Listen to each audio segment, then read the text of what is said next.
بسم اللہ الرحمن الرحیم نحمدہ ونصلی علی رسولہ الکریم اما بعد۔ پیارے بچوں، اسلام کی آفاقی تعلیمات میں سے ایک اہم تعلیم یہ ہے کہ جب دو مسلمان آپس میں ملاقات کریں تو ایک دوسرے کو سلام کریں۔ سلام کے الفاظ احادیث میں السلام علیکم ورحمۃ اللہ وبرکاتہ آئے ہیں۔ اس کا ترجمہ ہے آپ صحیح سلامت رہیں، آپ پر اللہ کی رحمت اور برکات نازل ہوں۔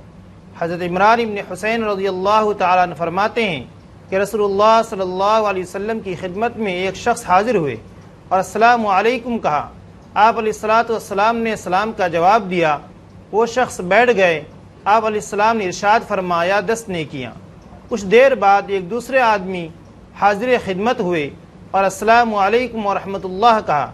آپ علیہ السلام نے سلام کا جواب دیا اور ارشاد فرمایا 20 نیکیاں۔ کچھ دیر بعد ایک تیسرے شخص حاضر خدمت ہوئے اور عرض کیا السلام علیکم ورحمۃ اللہ وبرکاتہ۔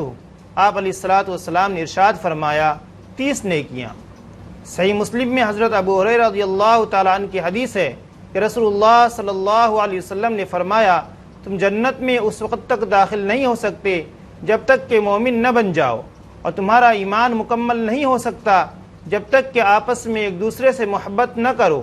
میں تم کو ایسی چیز بتاتا ہوں کہ اگر تم اس پر عمل کر لو تو تمہارے آپس میں محبت قائم ہو جائے گی۔ وہ یہ کہ آپس میں سلام کو عام کرو، یعنی ہر مسلمان کے لیے خواہ اس سے جان پہچان ہو یا نہ ہو سلام کیا کرو۔ سلام کرنے والا اپنی زبان سے اپنے مسلمان بھائی کے ساتھ یہ وعدہ کرتا ہے کہ تم میرے ہاتھ اور زبان سے مامون ہو، تمہاری جان، تمہارا مال اور آبرو کا میں محافظ ہوں، میری طرف سے تمہیں کوئی تکلیف نہیں پہنچے گی۔ سلام کے جواب میں دوسرے آدمی کو وعلیکم السلام ورحمۃ اللہ وبرکاتہ کہنا چاہیے، یعنی وہ بھی یہی دعا سلام کرنے والے کو دے۔